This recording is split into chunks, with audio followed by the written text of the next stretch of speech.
ईश्वर की प्यारी संतानों के रूप में मेरे निज आत्मन ये योग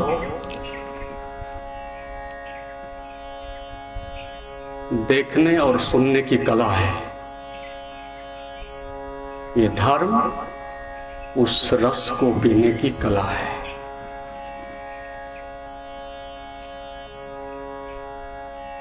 आपसे दिल लगा के देख लिया।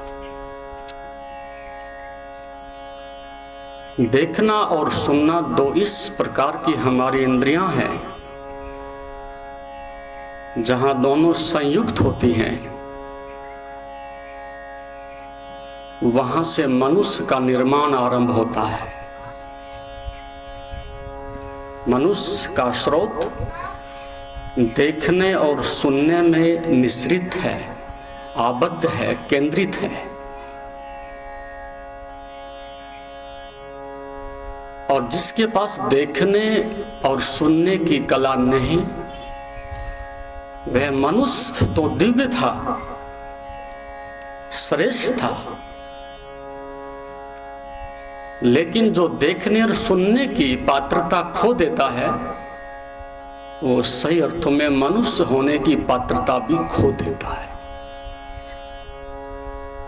मनुष्य एक अवसर है, वो तुम्हारी अपनी कोई निजी संपदा नहीं, और तुम्हारे द्वार पर कोई दस्तक दे तो तुम्हारा सौभाग्य है। आप खोल सकें तो अतिथि प्रवेश करें, और आप बंद रखें तो दुर्भाग्य है कि आप उस ज्ञान से, प्रकाश से वंचित रहें। तो इंद्रियां मरण धर्मा भले ही हो, लेकिन मोक्ष से पहुंचने के लिए, उस परम शिखर तक पहुंचने के लिए मार्ग वहीं से गुजर करके जाएगा, और कोई मार्ग नहीं। संसार में जितने ब्रह्मवेता हुए, आकाश से सीधा कुछ नहीं आता। आप समुद्र का पानी नहीं पी सकते। पानी सभी समुद्र से आता है, नदियां सभी समुद्र से निश्रित होती हैं, बहती हैं। पेड़ पौधे, फल, पशु पक्षी, आदमी सब पानी समुद्र से लेते हैं, लेकिन सीधे नहीं ले सकते। उसको एक रिफाइनरी से गुजरना पड़ता है, उसको एक झरने से गुजरना पड़ता है, और जो उसमें सेडिमेंटेशन है, टॉक्सिन्स हैं, विजातीय तत्व हैं, उसको पृथ्वी शोषित कर लेती है। वे सब तत्व पीछे पृथ्वी शोषित करके झरने के रूप में, कुएं के रूप में, तालाब के रूप में, वही समुद्र का पानी इस प्रकार से दिया जाता है, जिसको पी करके आप जीवित रहते हो, स्वस्थ रहते हो। लेकिन यदि वही पानी सीधे सीधे आप पीने का प्रयास करें तो अधिक देर तक जीवित नहीं रह सकते। ठीक परमात्मा का ज्ञान भी आप सीधे सीधे ग्रहण नहीं कर सकते।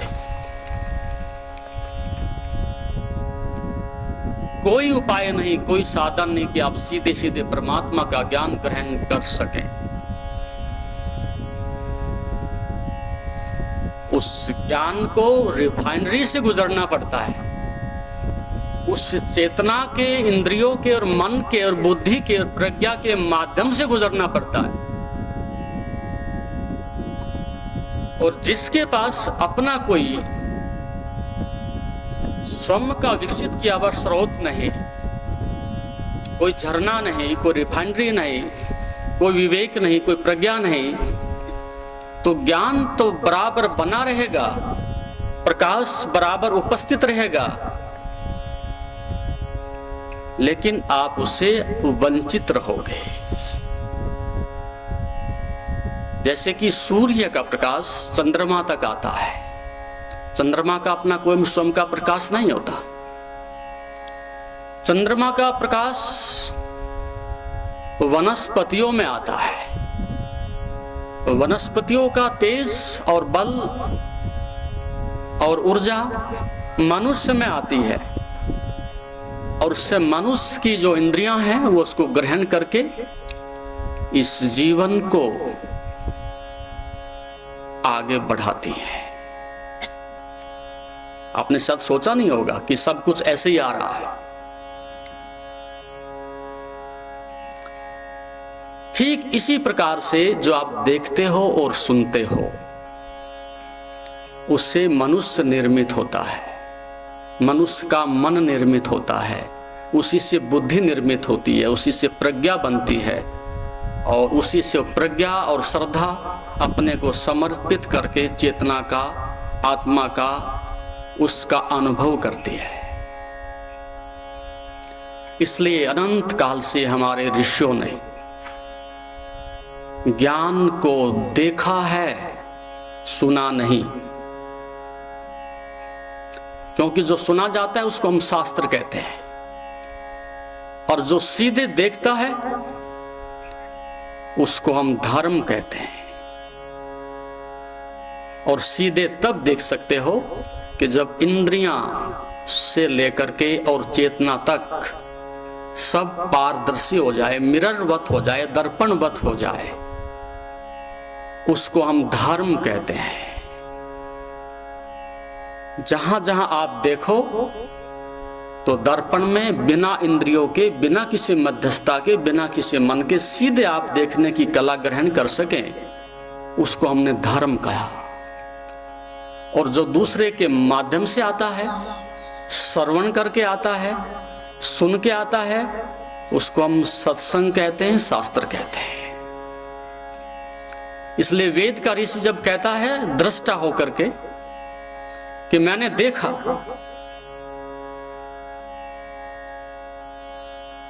कहां देखा? पहले अंदर देखा। और जो अंदर देखने की कला सीख लेता है, बाहर देखने की कला अपने आप प्रशस्त हो जाती है। इसलिए एक धार्मिक आदमी में और अधार्मिक आदमी में मौलिक अंतर यही है कि हमारी इंद्रियां अनंत काल से बाहर देखती रही, बाहर देखती रही और वो बाहर ही भटक करके समाप्त हो गई। जिसकी इंद्रियां बाहर भटक रही हो और बाहर की संपदा ही उसकी जीवन बन गई हो, उसी को हमने नास्तिक कहा था। आप लोगों के मध्य में ही बैठा है वो। नास्तिक का अर्थ है जिसकी इंद्रियां बाहर भटक गई और बाहर पदार्थ में ही देखता है, बाहर धन में ही देखता है, बाहर मरण धर्मा संपत्ति को ही वो आनंद और सुख समझने की भ्रांति और अज्ञानता पैदा कर रहा है। अब से कई सौ वर्ष पहले दो बातें स्पष्ट हुआ करती थी। नास्तिक नास्तिक होता था और आस्तिक आस्तिक होता था। आस्तिक का मतलब जान लिया और नास्तिक का मतलब अभी नहीं जाना। अब सब कुछ खिचड़ी बन गया है। अब आस्तिक न आस्तिक है, नास्तिक ने नास्तिक है, दोनों में कोई अंतर नहीं। विज्ञान के विद्यार्थियों ने पढ़ा होगा यूरी गागरिन को, रूस का वैज्ञानिक हुआ, अंतरिक्ष का पहला वैज्ञानिक जो चांद पर सबसे पहली बार पहुंचा। और रूस इस पृथ्वी पर सबसे पहले बगावत करने वाला धर्म के विषय में नास्तिक होना पहला देश रहा, जिसने कहा कहीं कोई परमात्मा नहीं, जो कुछ है हम हैं, हमारे वैज्ञानिक हैं, हमारी बुद्धि है, हमारा अनुभव है, बाकी सब मूर्ख और पागल हैं कि जो व्यर्थ में अपना समय नष्ट कर रहे हैं। तो गागरिन जब पहली बार चंद्रमा पर पहुंचा तो उसके मन में कुछ नहीं था, केवल एक भाव सबसे पहले ही उपज रहा था, देखूंगा कि वहां परमात्मा बैठा है कि नहीं, और विश्व को बता दूंगा इन मूर्ख लोगों को कि तुम अपना समय और शक्ति व्यर्थ में नष्ट कर रहे हो, कहीं परमात्मा नहीं। और जब वो नीचे उतरे,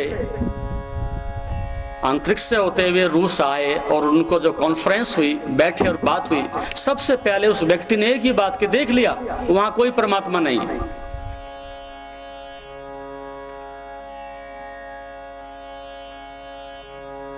और ये बात वहां के लिए बहुत बड़ी खोज मानी गई कि हमारे वैज्ञानिक ने बहुत बड़ी खोज करके हमें दे दी कि चांद पर कोई परमात्मा नहीं बैठा है, क्योंकि ईसाइयों का भगवान ऊपर है, मुसलमानों का भी है, और जिनको हम अपनी संस्कृति के लोग कहते हैं अब उनके भी हाथ उठने लगे, देखा देखी, हाँ ऊपर वाला ही जाने।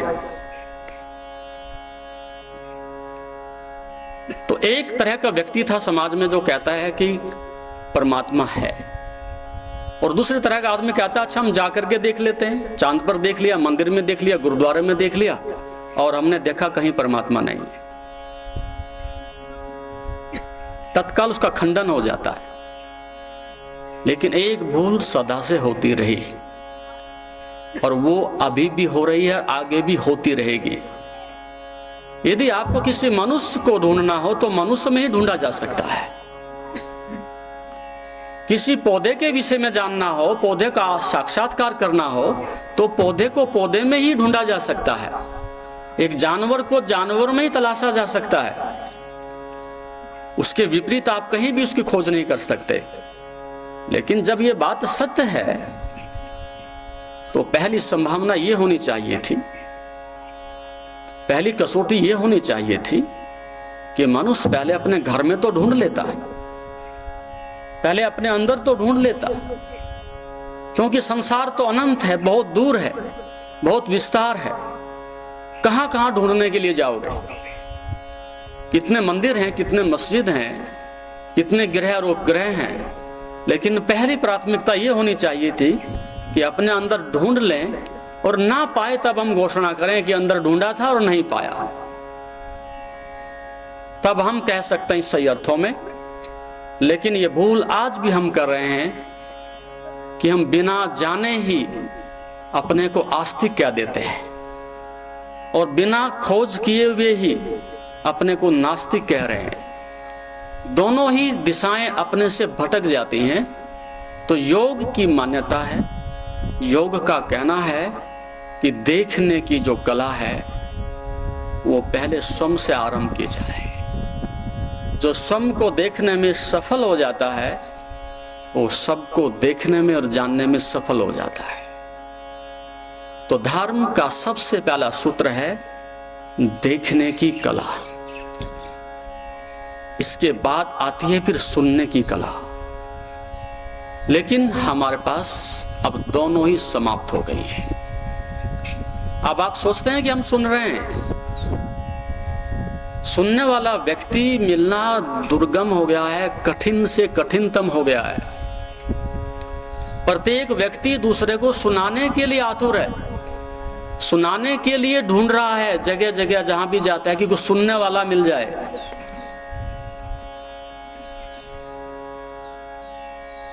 जिस व्यक्ति को आप सुनाने के लिए राजी कर रहे हो, सुनना भी उसके लिए रिश्वत की तरह से है, क्योंकि सुनाना तो वो भी चाहता है।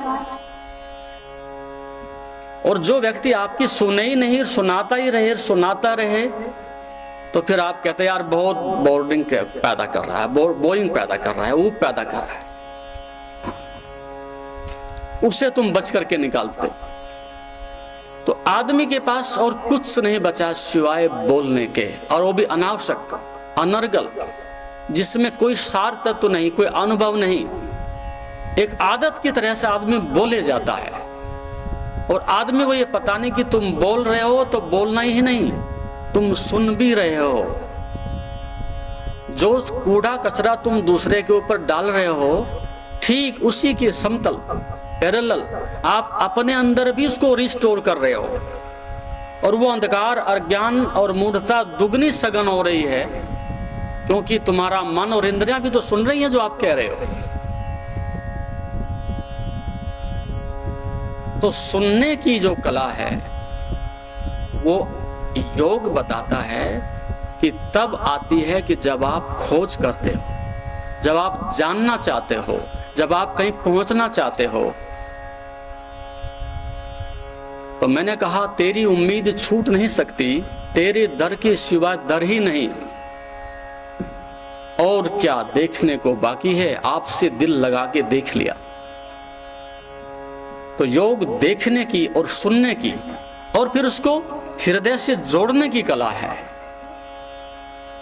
मन से नहीं कहा, मन मध्य में है, मंजिल पर नहीं। मन बीच के पायदान पर है, शिखर पर नहीं। इसलिए जब भी हमने धर्म को तलाशा है तो हम श्रद्धा को आगे लाए हैं, मन को बीच में नहीं लाए। मन से गुजर करके जाना पड़ता है, लेकिन जब तक आप हृदय तक नहीं पहुंचते उतने से पहले धर्म की यात्रा आपकी अधूरी है।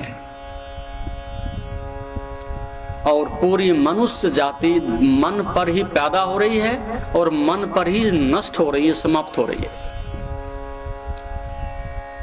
आंख कहती है मेरे लिए रूप खोज करके लाओ, सौंदर्य खोजो। जीभ कहती है स्वादिष्ट भोजन खोजो। कान कहते हैं कि हमारे लिए कुछ संगीत खोजो।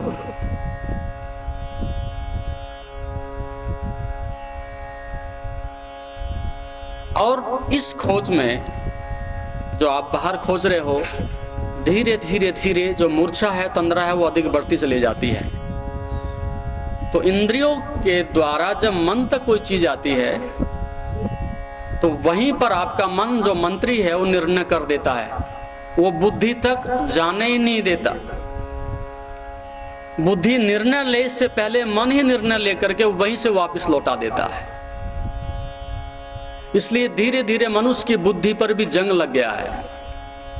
आप देखते हो जो भी ये परीक्षाएं होती हैं, बुद्धि की परीक्षाएं हैं नहीं, स्मृति की परीक्षाएं हैं। ज्ञान की परीक्षा तो आचरण होती है। ज्ञान की परीक्षा तो मनुष्य का जीवन को रूपांतरित करने वाली होती है। ये जो कुछ आप पढ़ रहे हो सिर्फ एक मेमोरी है, एक स्मृति है, उसकी परीक्षा देते हो और पास कर लेते हो। इसका जीवन से कोई संबंध नहीं। अब हम कहते हैं विश्वविद्यालय, कौन सा विश्वविद्यालय है? जब वहां से आप पढ़ करके आते हो आपके मन में कोई प्रेम होता है, कोई करुणा होती है, कोई सहानुभूति होती है, कोई रूपांतरण होता है, कोई ठहराव होता है। कौन सा विश्वविद्यालय पढ़ के आ रहे हो भैया? केवल एक स्मृति को रिस्टोर करके आ रहे हो। उस डाटा को इकट्ठा करके आजीविका की ओर जा रहे हो। नौकरी मिल जाएगी बस। सबसे बड़ी जो यूनिवर्सिटी है, विश्वविद्यालय, वो तो मनुष्य का जीवन है। और जीवन ऐसा जैसे प्याज होती है, सल्क और अंदर अंदर आत्म में उतरता चला जाता है। तो इस प्रकार से जो भी आप देख रहे हैं, सुन रहे हैं, वो सब मन पर ही समाप्त हो जाता है। बुद्धि तक हम करें कि ना करें उतना भी अवसर नहीं देते। और आप बुद्धि से ऊपर चले जाते हैं, श्रद्धा तक, हृदय तक पहुंच जाते हैं, तो वहां धर्म का जन्म होता है। और इस सदी में हमने कोई चीज खोई है तो वह श्रद्धा खोई है। श्रद्धा हमारे बीच में से समाप्त हो गई। हम एक दूसरे के प्रति आदर दिखाते हैं लेकिन हम आदर देते नहीं। हमारे लिए वो आदरित होता ही नहीं। तो शास्त्र का अर्थ है सुना हुआ, धर्म का अर्थ है देखा हुआ, स्वयं देखा। ऐसा हुआ कि एक धर्म गुरु अपने एक शिष्य को शरीर छोड़ने से पहले एक शास्त्र उनके हाथ में पकड़ा देता है। वो कहता है देखना, ये 7 पीढ़ियों से हमने सुरक्षित रखा है और मैं अब आपको अगला उत्तराधिकारी बनाने के रूप में उत्तरदायित्व देते हुए इस शास्त्र को तुम्हारे हाथ में देता हूं। और इस सत्य का शास्त्र है, ये धर्म का शास्त्र है, इसको संभाल के रखना। और शिष्य ने ऊपर से नीचे तक देखा। उन्होंने कहा आप इस शास्त्र की बात मत करो। बोले क्या? कि शास्त्र में कोई सत्य होता है, कोई आचरण होता है, कोई अनुभव होता है? बोले मेरे जीवन के अंतिम चरण में विवाद मत डालो, अधिक तर्क मत करो, आप इसको रखो। और सर्दियों के दिन थे, बराबर में अग्नि जल रही, तो उठा करके सीधा अग्नि में फेंक दिया। और गुरु इस पर प्रसन्न हुआ, आह्लादित हुआ और धन्यवाद दिया कि आपने ठीक किया। क्योंकि जब तुमने सत्य को जान ही लिया है तो फिर शास्त्र को ढोने की कोई जरूरत नहीं। और आपने शास्त्र को पढ़ लिया और कुछ भी नहीं जाना तो भी शास्त्र की कोई जरूरत नहीं थी। दोनों प्रकार से निरर्थक है। मैं शास्त्र की निंदा नहीं कर रहा, लेकिन शास्त्र का अर्थ है श्रद्धावान के लिए इशारे। क्योंकि बुद्धिमान के पास यदि शास्त्र दोगे तो शस्त्र बन जाएगा। बुद्धि का मतलब है तर्क से चलता है। बुद्धि का मतलब तर्क। जब तुम तर्क करते हो तो सत्य से बहुत दूर चले जाओगे। फिर आप गीता को नहीं सुनोगे, फिर अपने तर्क को सुनोगे। फिर आप गीता को नहीं पढ़ोगे, अपने तर्क को पढ़ोगे। तो तर्क को बीच में से निकाल दिया जाए और आप श्रद्धा से जुड़ सकें तो ही आप उस धर्म की आंख को विकसित कर सकते हो। तो मनुष्य के जीवन से बड़ा कोई शास्त्र नहीं। और दुर्भाग्य के क्षणों में हमारे पास दो चीज रह गई हैं, शास्त्र और शस्त्र। शास्त्र को हम लेकर के घूम रहे हैं, उसकी पूजा कर रहे हैं, आचरण से हमारा कोई संबंध नहीं। और उधर राजनीति पूरी शस्त्र के ऊपर राजनीति कर रही है। जितने भी युद्ध हो रहे हैं, भ्रष्टाचार हो रहे हैं, हिंसा हो रही है, वो सब शस्त्र आगे बढ़ाए जा रहे हैं। तो राजनीति का, समाज का जो भोजन है वो शस्त्र बन गया, और तथाकथित जो धार्मिक लोग हैं उनका भोजन शास्त्र बन गया। वो शास्त्र से पैसा कमा रहे हैं, वो शस्त्र से पैसा कमा रहे हैं। और अधिकांश मंदिर में बैठा हुआ जो पुजारी है वो मूर्ति बेच करके तिजोरी भर रहा है। ऐसी स्थिति में इसको हम एक साफ स्वच्छ धर्म, योग,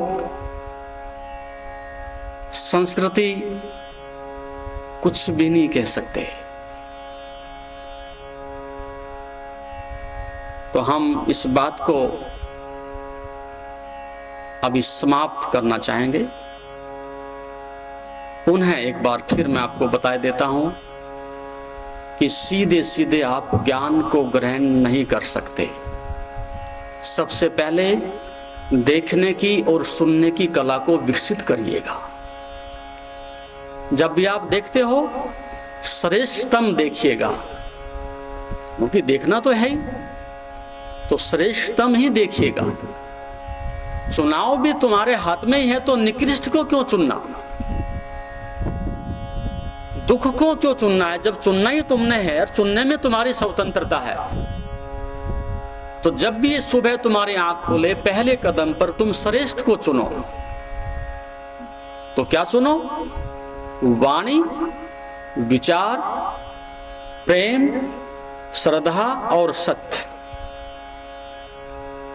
पहले आप वाणी से आरंभ करोगे उठते ही, इसलिए हम कहेंगे ओम नमो नारायण, ओम नमस्ते, ओम परमात्मने नमः। कुछ ना कुछ ऐसा जरूर आप बोलेंगे, जिस प्रकार की भी आपकी श्रद्धा है वहीं से आप आरंभ करेंगे। और फिर दिन भर जो भी आपको मिलेगा उसको आप नमस्ते करते हो, नतमस्तक होते हो। जो भी आप कार्य चुनते हो, जिसमें भी आप हाथ डालते हो, उस कर्म को आप अकेले नहीं करते, उसके बीच में परमात्मा को भी ले आते हो। कर्म वही श्रेष्ठ है जिसमें ज्ञान हो, कर्म वही श्रेष्ठ है जिसके साथ परमात्मा भी जुड़ा हुआ हो। इसलिए हमने इदम नामम बहुत बड़ा मंत्र बोला है। बहुत बड़ी एक संस्कृति में इस प्रकार की धारणा पैदा की है कि कर तो रहा हूं लेकिन सरे आपको चला जाए, खा तो रहा हूं लेकिन रस आपको पहुंच जाए। हम कहते नहीं, जब भोजन करते अन्नम ही ब्रह्म, ये अन्न है, ब्रह्म है। क्योंकि अन्न तो खाओगे सुबह, सायंकाल को निकल जाना है, लेकिन ब्रह्म तो नहीं निकलेगा। जो प्राण ऊर्जा है, जो शक्ति है, वो तो नहीं जाएगी। तो अन्न खाया हुआ जा सकता है, उसके साथ जुड़ा जो भाव है परमात्मा तो गतिमान रहेगा। तो जब आंखें बाहर रूप को तलाशते हैं तो उस रूप में उस निराकार को भी हम बीच में ले आए। जो उसके पीछे छुपा हुआ है। ऋषि का इस बात से कोई विरोध नहीं था कि तुम साकार की पूजा क्यों करते हो और क्यों नहीं करते हो, निराकार की पूजा क्यों करते हो और क्यों नहीं करते हो। एक ही वैज्ञानिक दृष्टिकोण था ऋषि का, जितना तुम साकार की ओर जाते हो उतनी ही तुम्हारी शक्ति सीमित हो जाती है, उतनी तुम्हारी इंद्रियां और अधिक धूमिल हो जाती हैं। जितना तुम साकार की ओर बढ़ते हो उतना ही धीरे धीरे तुम छोटे होते चले जाते हो। और निराकार का अर्थ अनंत है। आप जितना बढ़ना चाहो बढ़ते चले जाओ, बढ़ते चले जाओ। तो प्रेम निराकार की ज्योति है। जितना बढ़ा सकते हो प्रेम, बढ़ते बढ़ते अनंत काल तक आनंदित अवस्था में आपको ऊपर उठाता चला जाएगा। तो हमने साकार की पौड़ियां बनाई हैं, उनका हमने उपयोग किया है और उस निराकार तक ले जाकर के यात्रा को समाप्त किया है। तो इस प्रकार से इस जीवन को ऊंचा उठाने के लिए, इसको श्रेष्ठ बनाने के लिए योग ने जो माध्यम दिया है कि देखना श्रेष्ठ, सुनना श्रेष्ठ, दोनों इंद्रियां सजग रहें और फिर मन के पास जो आता है उसको मनन के लिए, विचार के लिए बुद्धि के पास भेज दिया जाए और फिर उसको श्रद्धा में हृदय के पास डाल दिया जाए और फिर वो शक्ति धीरे धीरे अनंत की ओर बढ़ती चले जाए। तो मनुष्य जब पैदा होता है तो शरीर की तरह से होता है और जब वो बूढ़ा हो, ज्ञानी हो, अनुभवी हो तो परमात्मा के साथ जाकर के एक वर्तुल बन जाए। और जब तक वर्तुल नहीं बनता उतने से पहले आप अधूरे हो। और जिसका वर्तुल नहीं बनता वह नरक में है, वह दुख में है।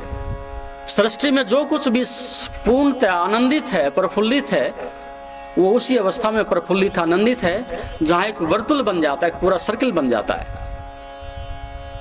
तो जैसे सूर्य से शक्ति आती है वो वनस्पतियों में आती है और उसमें जो पृथ्वी से और आकाश के बीच में जो एक संबंध होता है, कुछ पृथ्वी आकाश को देती है, कुछ आकाश पृथ्वी को देता है। और यदि पृथ्वी अपने पास ही सब कुछ बचा करके रख ले और आकाश को कुछ भी ना दे तो यात्रा समाप्त हो जाएगी।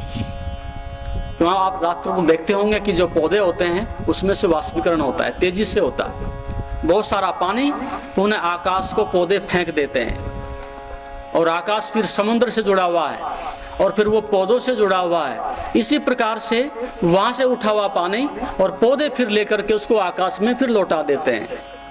ऐसे ही मनुष्य का शरीर एक तरह से पृथ्वी की तरह से है और आकाश आत्मा की तरह से, दोनों के बीच में संबंध है।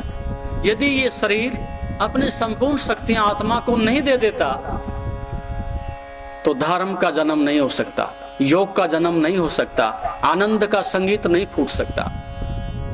तो कंजूस आदमी क्या करता है कि वो बचाने में विश्वास रखता है, इकट्ठा करने में विश्वास करता है और वो इसके साथ साथ जो आने वाली संभावना थी उन सबको समाप्त कर देता है और तिजोरी में बंद होकर के समाप्त हो जाता है। तो दान की धारणा हमारे देश में इसीलिए आई थी कि जितना तुम बांटोगे, उलीचोगे, उतना ही ऊंचा उठोगे। किसकी तरफ को? परमात्मा की ओर को।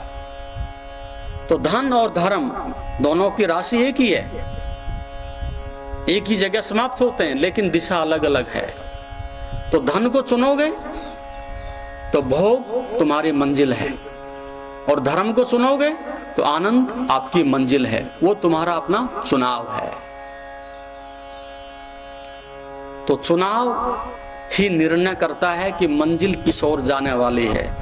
इसलिए योग की दृष्टि से पहली जो महत्वपूर्ण बात है कि आपको चुनाव करना ही पड़ेगा, बिना चुनाव के आप रह ही नहीं सकते। और उसके लिए विवेक चाहिए, जिसकी मैंने बात कही, सीधे ज्ञान नहीं मिल सकता, रिफाइनरी चाहिए। तो वो विवेक रिफाइनरी है, वो प्रज्ञा जो कि ध्यान की पुत्री है वो रिफाइनरी है। जब उसमें से गुजरता है तो कचरा बाहर रह जाता है और जो उसका सारभूत है वो आत्मा तक पहुंच जाता है। तो हमने सारभूत को रखना है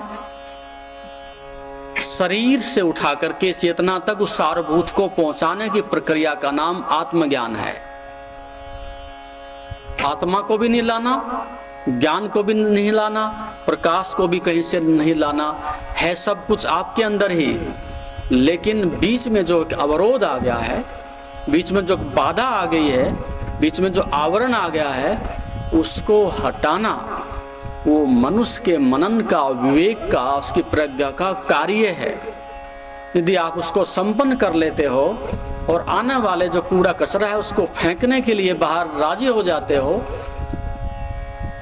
तो आप उस घर में प्रवेश कर सकते हो जिसकी मैंने बात की थी कि तेरी उम्मीद छूट नहीं सकती, तेरे दर के सिवाय दर ही नहीं, एक ही दर है, एक ही विश्राम है, एक ही मंजिल है। जब तक आप उस दर में प्रवेश नहीं करते, उतने से पहले सब कुछ आपके लिए दुखद है, पीड़ादायक है। तो उस दर में प्रवेश करने की कला का नाम योग है। इसलिए मैं अंतिम शब्दों में पुनः यही कहना चाहूंगा कि आप उस अनमोल समय को, उस शक्ति को, उसका उपयोग करने के लिए प्रतिपल अपने लक्ष्य पर बढ़ने के लिए प्रयास करें, क्योंकि गया हुआ समय और आई हुई मौत वापस नहीं लौटती।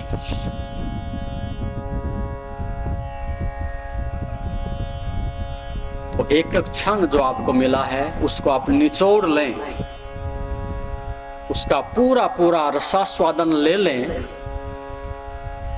तो ये अंधकार और तामस से एक क्षण में मिट सकता है।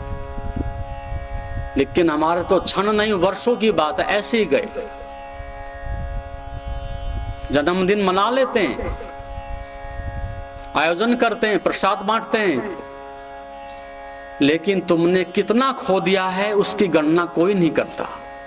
कितना बहुमूल्य आपने गंवा दिया है व्यर्थ में, कूड़े घर में, उसकी चिंता कोई नहीं करता। आए वे एक क्षण के लिए उस उपहार को, गिफ्ट को, प्रसाद को, मिठाई को देख करके तो खुश हो रहे हो, लेकिन 365 दिनों में कितना गंवा दिया है तुमने, कितना कूड़ेदान पर फेंक आए हो, कितना बड़ा मलमूत्र का ढेर इकट्ठा कर दिया है, और उसमें से 1% भी सुगंध पैदा करने के लिए, धर्म की ज्योत जगाने के लिए, दूसरे को प्रेम और श्रद्धा बांटने के लिए उसमें एक क्षण भी तुम्हारे पास नहीं था। तो खुशी किस बात की मना रहे हो? दीप किसके लिए जला रहे हो? नहीं, ये मूर्छित मन के लक्षण है, ये सोए हुए आदमी के लक्षण है। जगा हुआ आदमी वही है जो प्रति पल उत्सव मना सकता है। क्या कमी है उत्सव मनाने में? किसने रोका हुआ है तुम्हें देखने से? किसने रोका है सुनने से? किसने रोका है पूजा करने के लिए? किसने रोका हुआ है सेवा करने के लिए, झुकने के लिए, आदर देने के लिए, दान करने के लिए, बांटने के लिए? किसने बांधा हुआ है तुम्हें? और जबकि तुम्हारा है भी नहीं, है उसी का।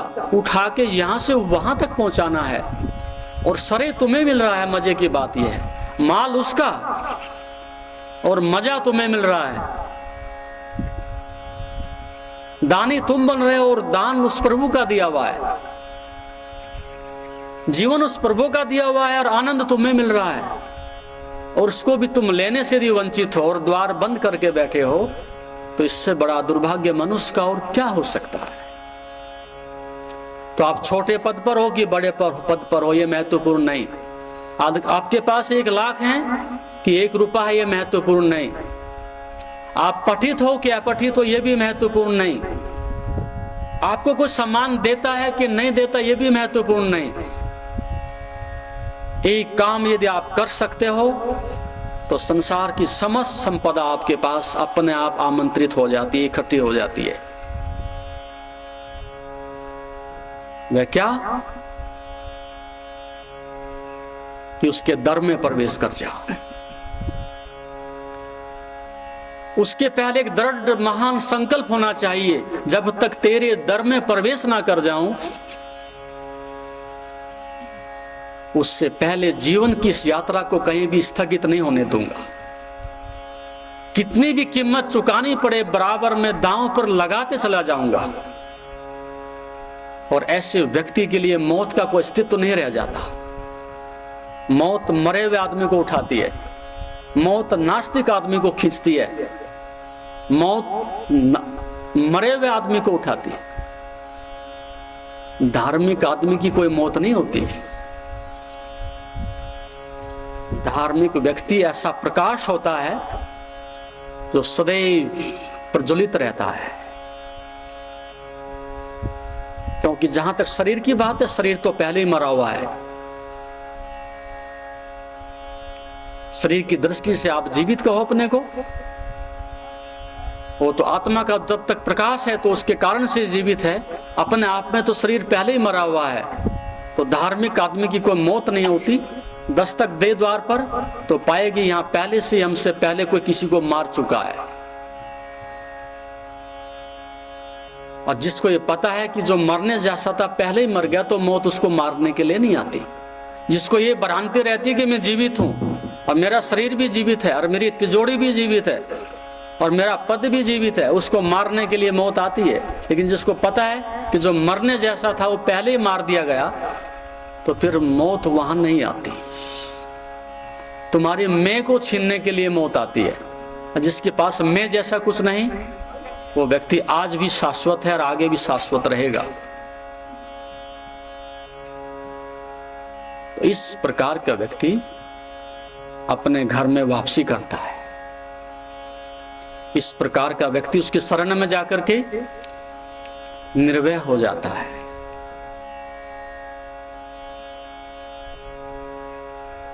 तो मैं चाहूंगा आप इस संगीत को सुन सकें, इस प्रकाश को अपने अंदर प्रकट कर सकें, उस प्रेम और श्रद्धा की यात्रा को आप मंजिल तक पहुंचा सकें। इसके के लिए आप सबके प्रति मेरा प्रणाम आशीर्वाद। ओम शांति। जैसा कि आप जानते हैं, शरीर को स्वस्थ और मन को शांत बनाने के लिए योग ही एकमात्र साधन है।